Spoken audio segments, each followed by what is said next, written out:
So the AI handles the non-emergency stuff, but the AI has been trained. If this could be an emergency, throw it to the human. Like right away, if in doubt, the human takes over. Welcome to the AI Advantage, where modern leaders decode the future of tech. I'm Solomon Williams, founder of Solanox. So here, it's no noise, no hype every week. Sometimes it's just me, and sometimes it's the brightest minds in tech, breaking down what it really takes to grow smarter with AI and automation. Let's dive in. Welcome to the AI Advantage. I'm your host, Solomon Williams. We have a special guest today. We have Dr. Bill Conerly, economics consultant. So, Bill, thank you so much for coming on to the show. Great chatting with you, Solomon. So tell a little bit about the audience, about who you are. You have such a wide breadth of what you've done. So there's so much to go for, but just kind of a little bit of your background and on the economic side. Yeah, well, it's a wide breadth with economics at the core. I fell in love with economics when I was 16 years old, as not many 16-year-olds do. But I was good at math, but thought that was boring. Interested in business and public policy, but thought that lacked foundation. And then I got into economics and I just loved it. Got the PhD. I spent the first part of my career as a corporate economist, and then the second part of my career as a consultant. And what I try to do is help business leaders understand how changes in the economy impact them. So I consider my two challenges helping business leaders figure out what they should be watching for, what should be on their radar screen, and secondly, helping them understand what should be on their to-do list. They're all smart enough to figure out problems, but there's so much information about such a wide range of topics that I help them focus on the economic issues of greatest importance. So it's rather interesting to have it because in terms of economics more on a macro scale of it, of thinking just in terms of you having to deal with on mid-market of different on C-suite folks of having to deal with CEOs or CFOs. And because you're getting more on a larger scale, like where are you seeing the side of where C-suite, that where it changes the dynamics on a business side? Does that make sense of now we're getting into a much larger with potential geo and so forth else? What are you thinking that on company side from your experience, what is the focal or the focus points, what they're looking for and where the economics are so critical? Well, what I try to do is maybe elevate issues that are not such a high priority for business leaders. So back in 2008, I was talking about access to capital.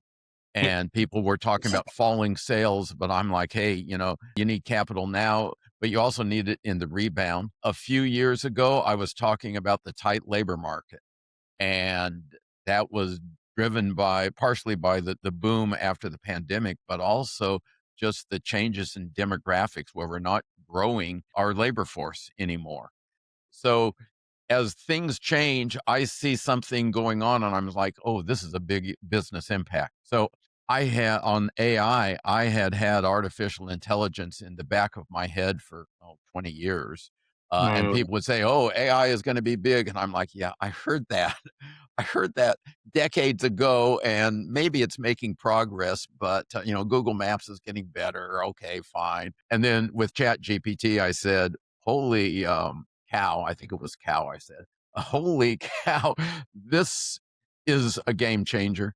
And I started doing more research, both on the current status of AI and on past technological innovations to get some perspective. So with the emergence of of Chat GPT and really just all the language models that really produced it, what are some of the things the key findings of that you've seen that are it came out in 20 and that propelled over the last just few years of that side? Has research kind of been in alignment to it, or what are you seeing for the future of that as we continue to scale? Yeah, well, there are two messages that I'm giving a lot. The first is sort of a macroeconomic, what does this mean for society?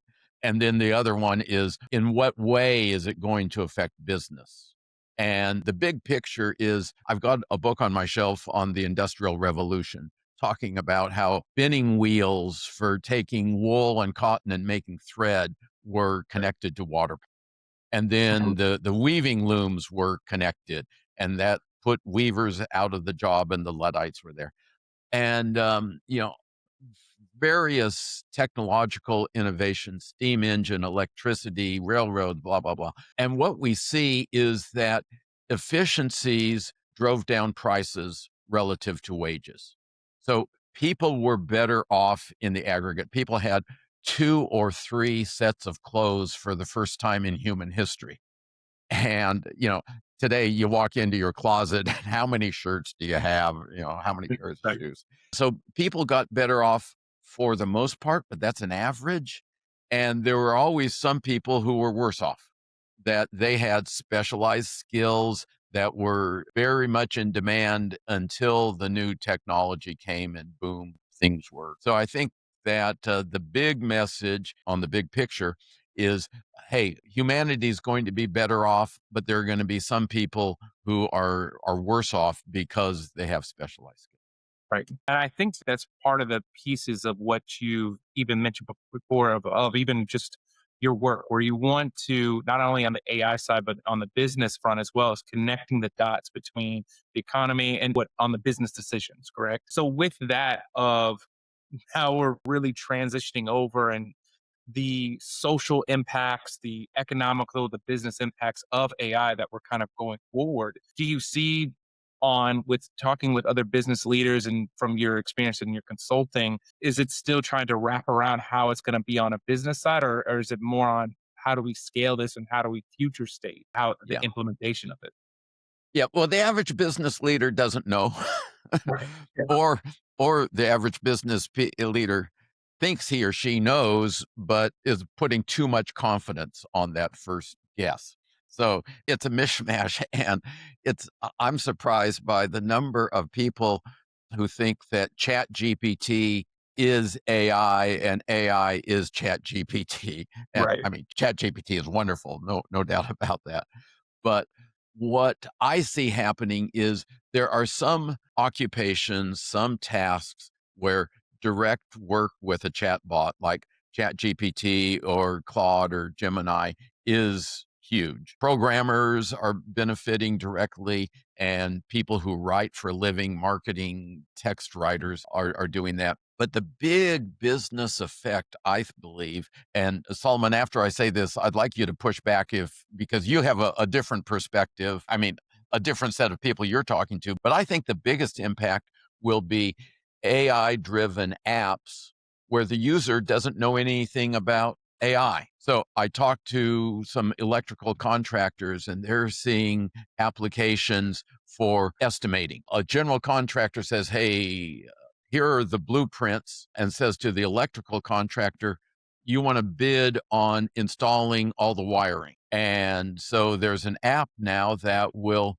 look at the blueprints and come up with a bill of materials, how many feet of wire, how many light sockets, and then an estimate of how much labor. They cannot do it all. I think there needs to be a human on trade-offs between current low cost versus flexibility for future changes. The guy who is doing the estimating doesn't need to know how to prompt Chat GPT. The system just works.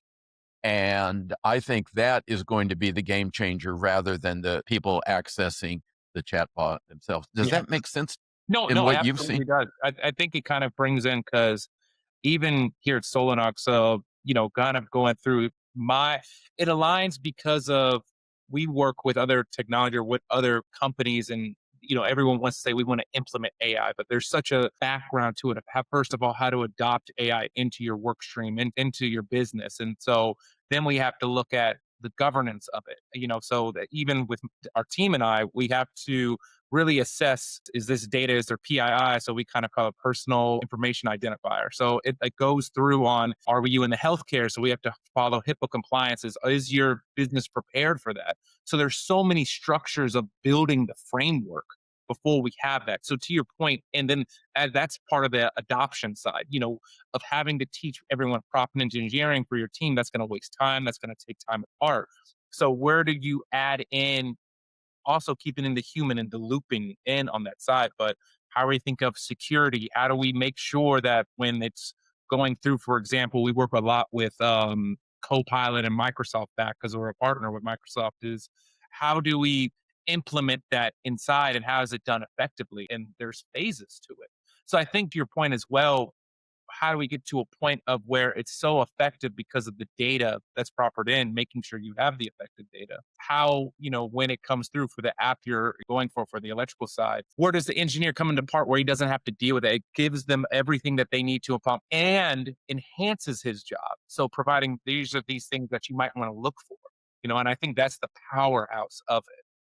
Yeah. And, this raises in my mind a long tension in business and other areas as well between the efficiency of central control Yeah. versus the inefficiency of central control, where diversification, pushing decisions down the organization often is superior. The best economic article ever written, Frederick Hayek's The Use of Knowledge in Society, is about, hey, decisions have to be made about the specific information of the time and the place.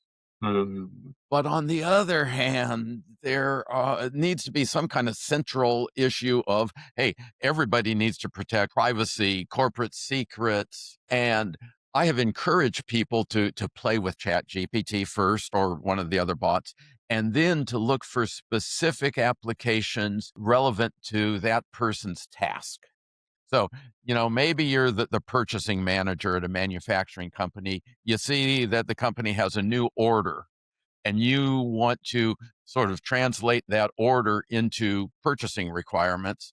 There's probably an app for that. So you could have a company benefiting from various employees finding specific apps for their particular tasks. But you walk into a company and you may find that they have an enterprise system with accounting and production data and inventory management. And maybe you ought to get a system that has AI all through that rather than one app from one person and another app from another person. And what should the company do? And as an economist, my professional opinion is I don't have a clue, but I know that companies need to start experimenting as fast as possible, subject to some safeguards. But I also know there's advantages to having one system that sort of, when the new order comes in, it's not only a purchasing issue, it's a scheduling time on the machine issue, it's a HR issue. What do you think is the future there? Is it going to be a lot of piecemeal or a lot of big integrated systems or a combination?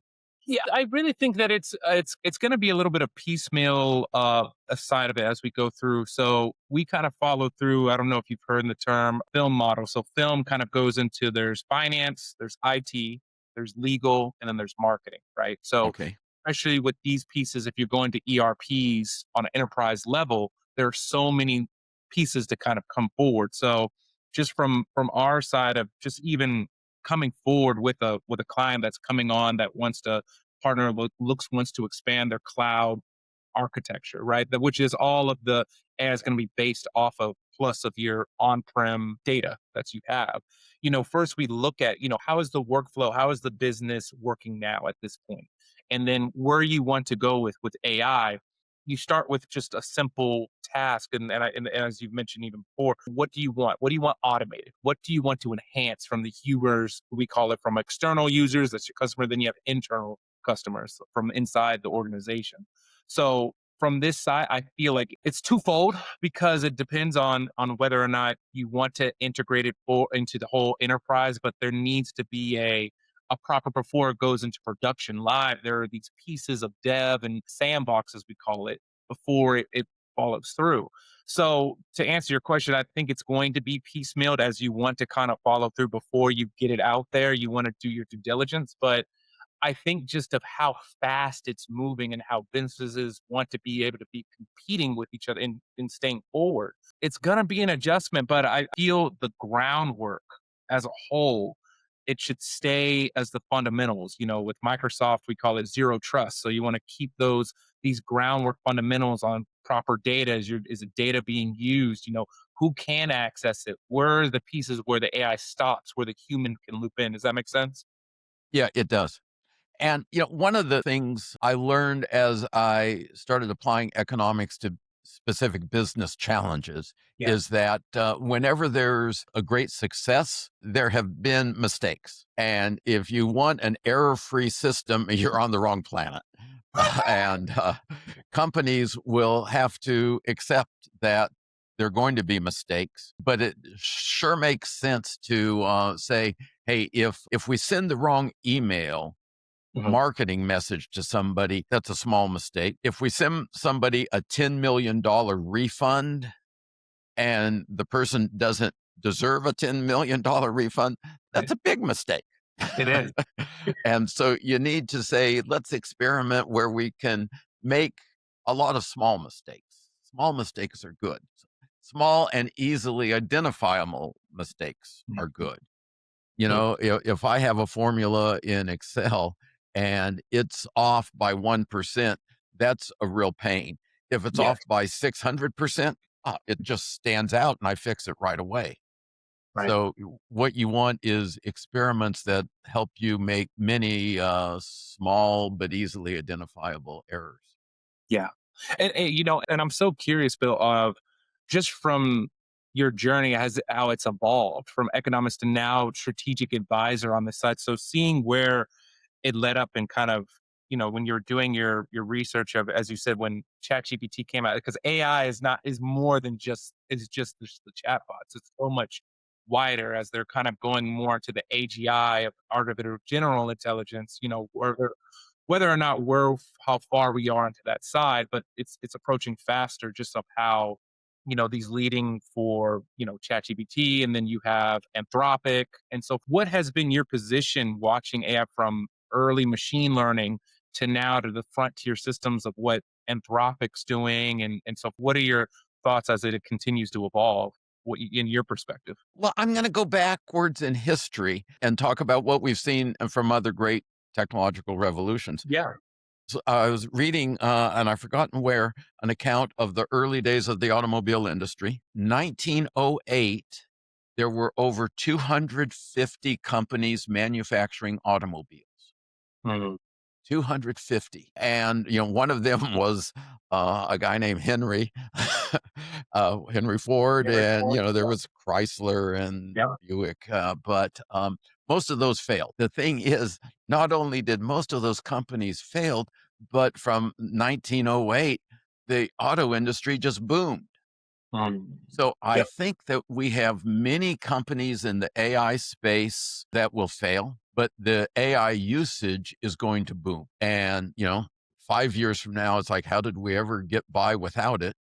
But we will also see the corpses of numerous companies that Yeah. said, "Hey, we're going to try it this way. We're going to try it that way," and it will take a while for the industry to figure out what is the right business model, both for the large language model. What's the right business model for specific applications? And do you want to specialize with very narrow applications or be broad with an enterprise wide system? And when is this best? When is that best?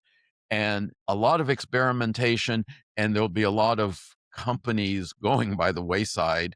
But the result will be companies that are really well fit for the tasks that they take on. Yeah. And from your perspective, doctor, is what do you see just from your experience, what you've seen? What separates companies that are learning more from failures what are you seeing just from what separates the companies from doing failure on the side to getting to that level of where they're now performing, they're hitting their metrics, they're hitting their initiatives on that? What separates them on that? Well, I think that in a relatively high stakes situation, it is making sure that you test the system frequently. I was listening to a presentation by the 911 call center direct up in Thurston County, Washington. And if you call 911 in Olympia, Washington now, the AI answers the phone. Um, Interesting. and it's like, oh, wow. But what I learned was that a majority of their calls have been non-emergency calls.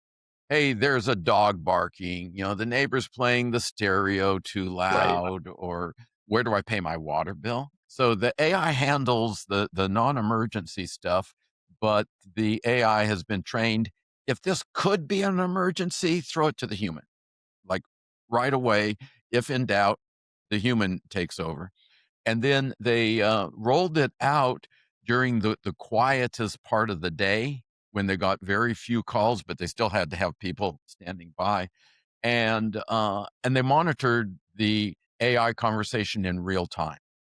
So the human listened in and said, yeah, this is the right approach, or no, it's not. So they tested it significantly before they actually put it in play. And they sort of said, your judgment is very narrow.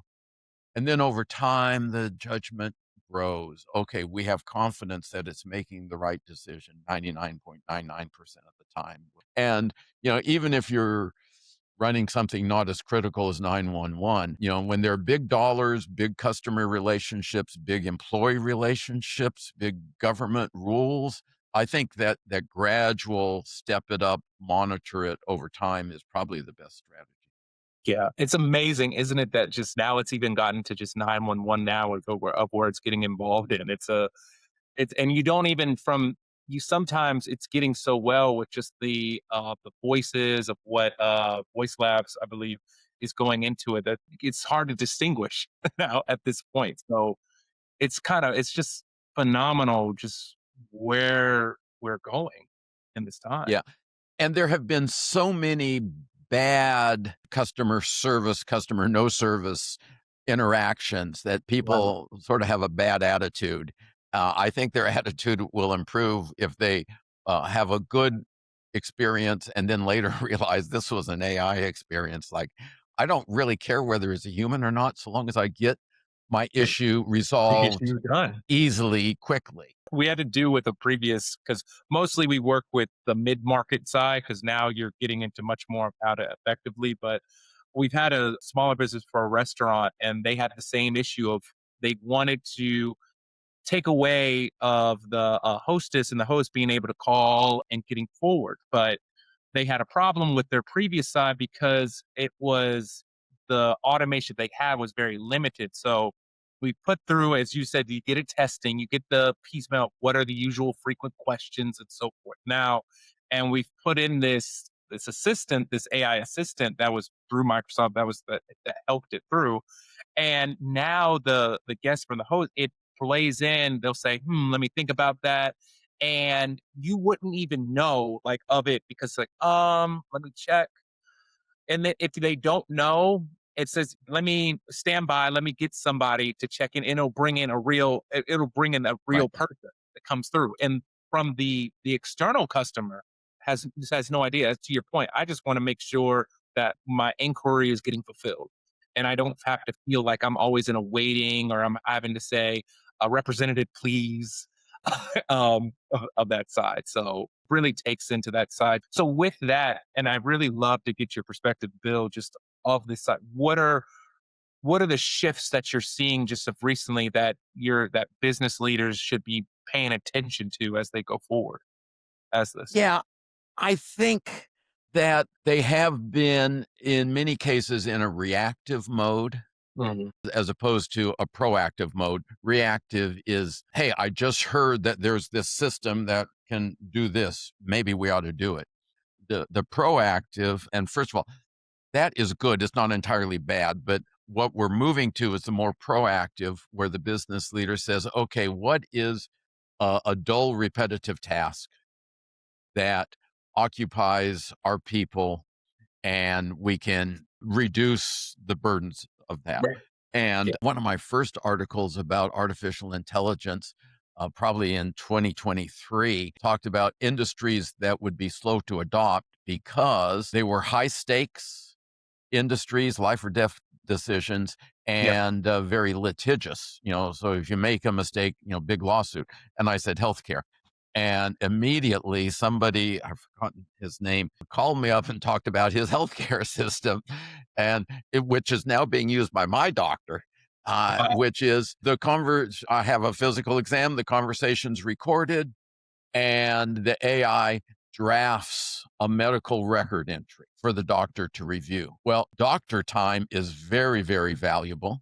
Very much so. And doctors, I probably dislike entering medical records as much as an salesperson in the same thing. They like talking to clients. They don't like typing into the CRM there. And the AI can draft an entry that the doctor or the salesperson then reviews for accuracy and completeness. And the Kaiser system thinks it saves 8 to 10 minutes per patient visit, and for a doctor seeing patients every 20 or 30 minutes, and in a field with a labor shortage, this is just wonderful. So the everyday business leader probably ought to walk through the office, walk through the warehouse, the factory, whatever, and try to understand what are the tedious tasks that gobble up valuable time and that people don't like. Right. And, we're in a tight labor industry. And if you can take away the least pleasant jobs from a worker, that worker's going to stay a lot longer and you'll be better off as a business.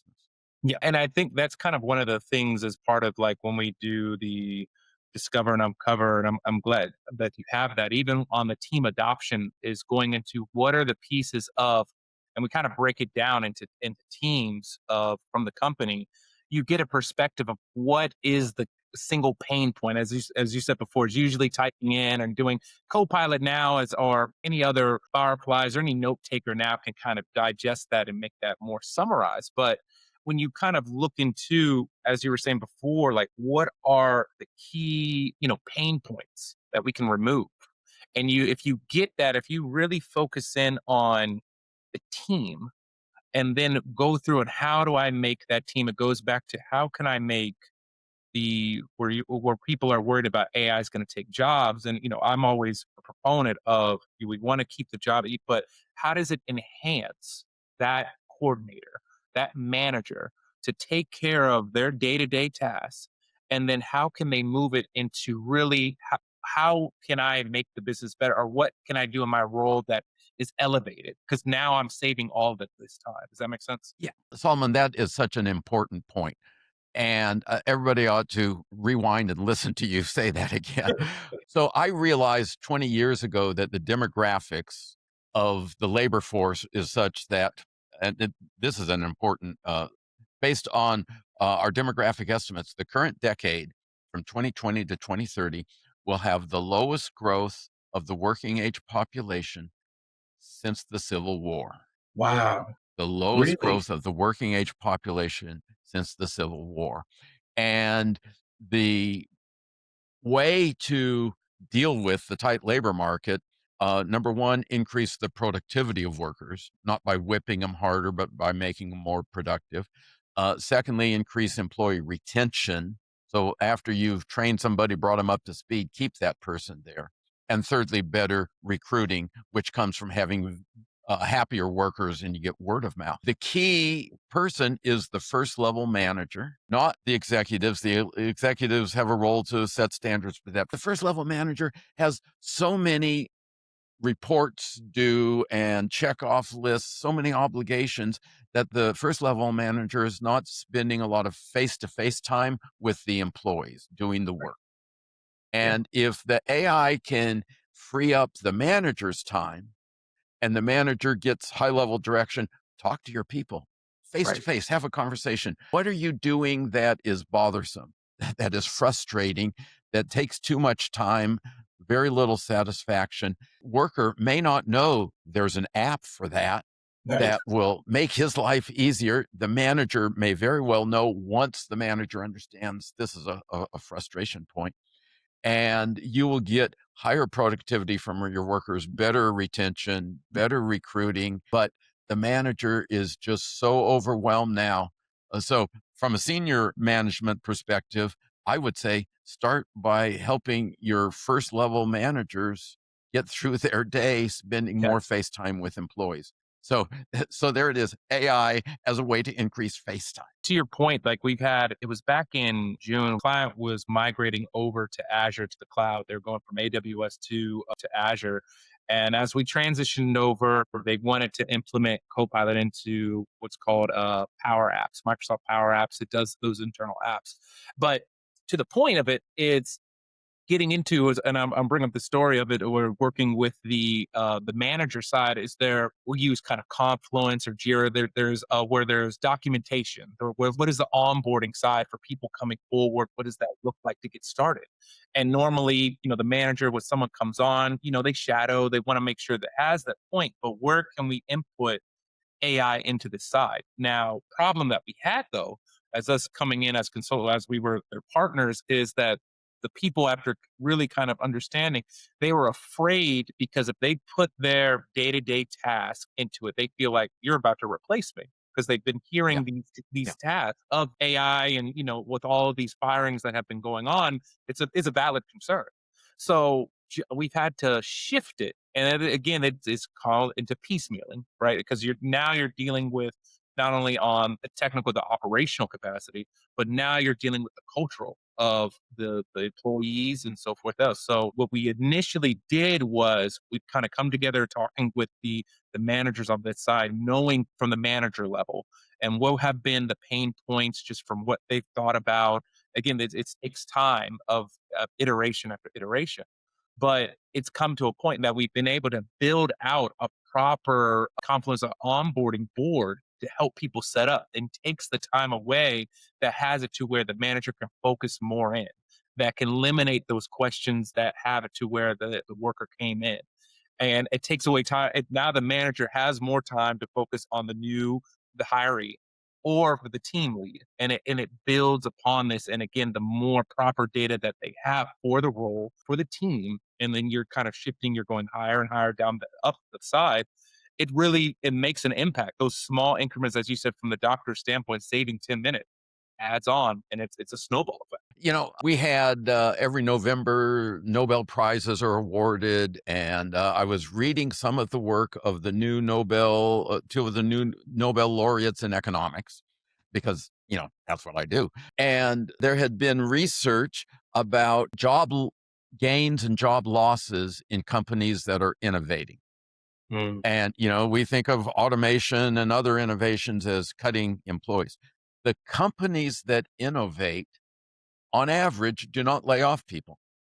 If they find Mhm. greater productivity, what they do is they lower their costs and they split that gain between their profit and lower prices so that they can grow the business.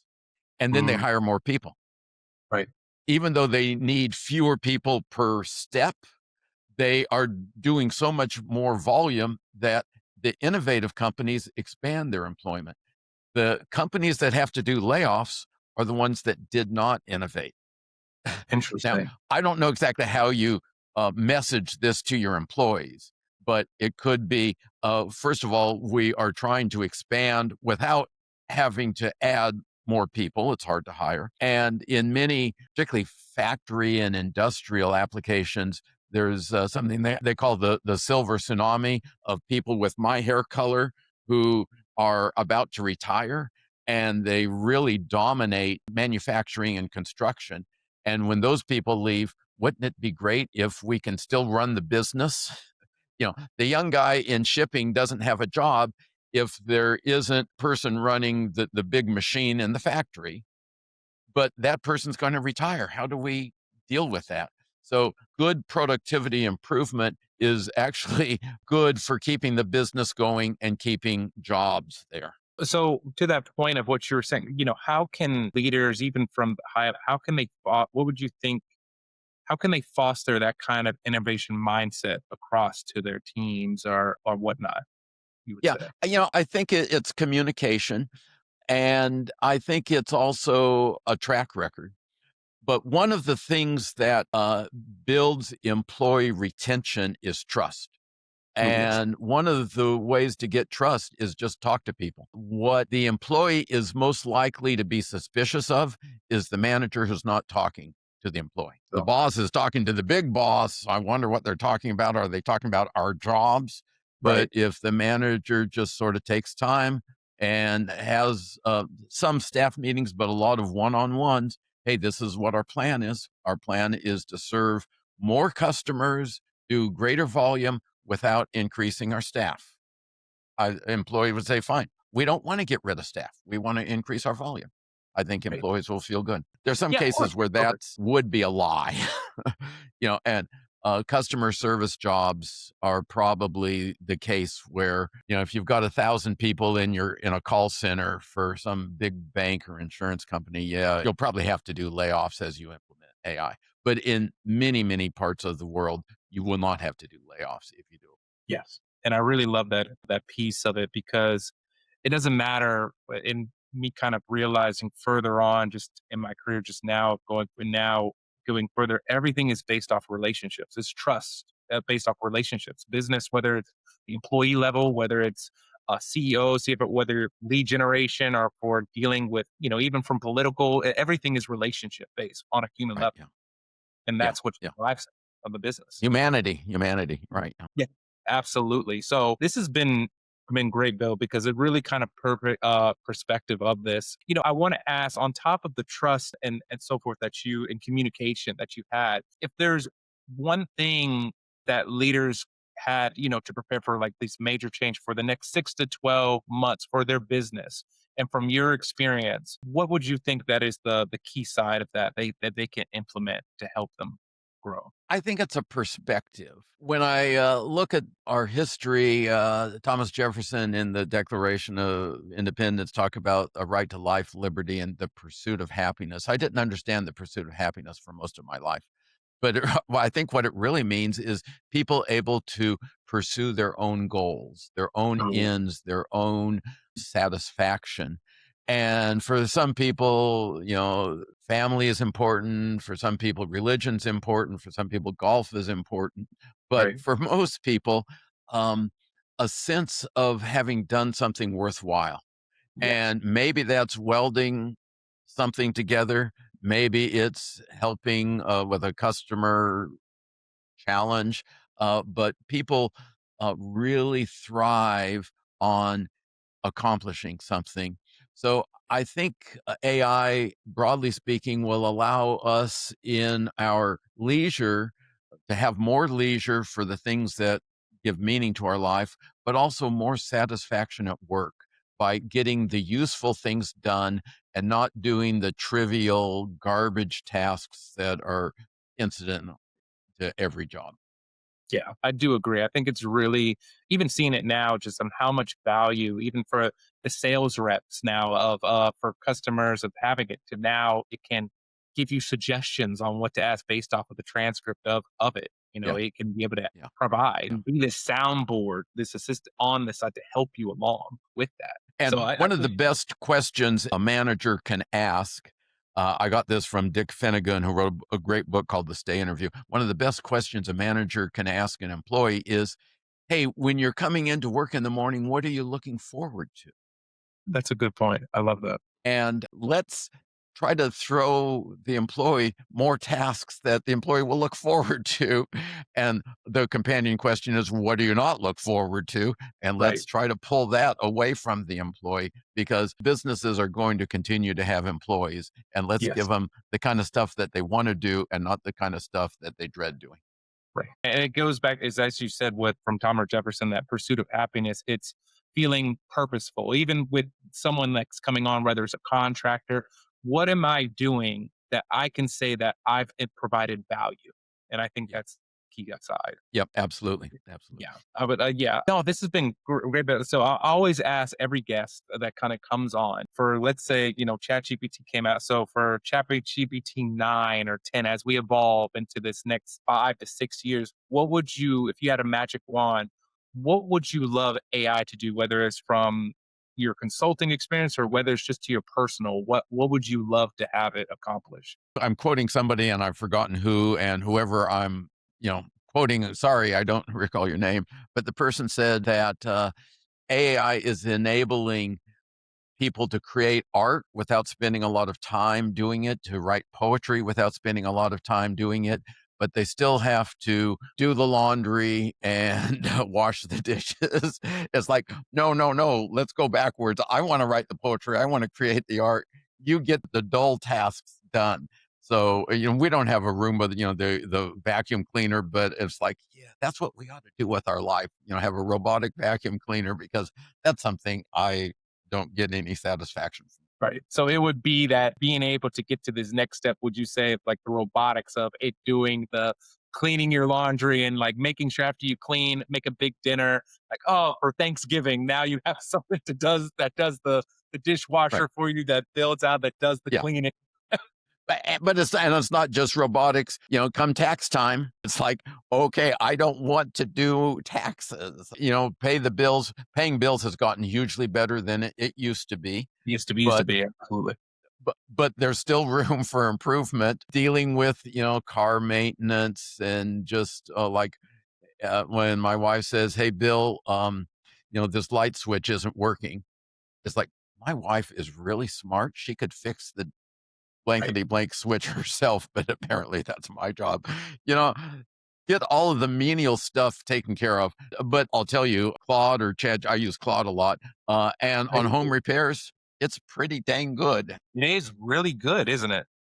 It So, is really good, like, on even from our business standpoint of having it programmed, because we have one for the engineering team and we have one for the executive team, and, you put in all the data inputs of where you have it, and it's just been so the way you've personalized, and you get in all the key inputs, the KPIs, and have it understand the business. It can really do a really yeah, good job. And now with yeah, Claude Code, now that Claude Code, if you don't know it, now it can be able to input its own. So it helps us with, whenever we have to do infrastructure code and build out the infrastructure within someone's, Google or Azure for Microsoft's cloud, it helps to build it. So again, it's iteration, and you have a human loop in, but it really helps to that. So it's exciting. Like, it's very exciting, Bill. So with before we come off, for the audience that want to learn more, that want to kind of get your perspective of from your economic perspective and your consulting, where can they learn more about you, Bill? my website is conerlyconsulting.com.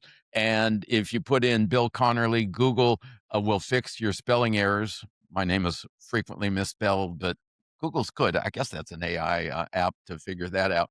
I write regularly for Forbes.com. I'm there. I put out a free monthly newsletter on the current state of the economy that people can get from my newsletter. And I'd be happy to have people reach out to me on LinkedIn.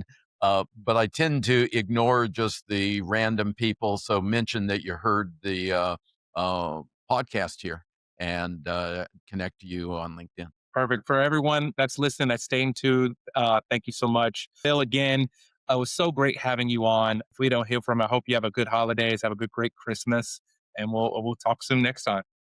Happy holidays to you too. All right. Thanks, everyone. We'll see you on the next episode. Thanks for tuning in to the AI Advantage. If this episode sparked an idea, share it with your network. Subscribe for more no-fluff conversations on how smart tech drives real outcomes.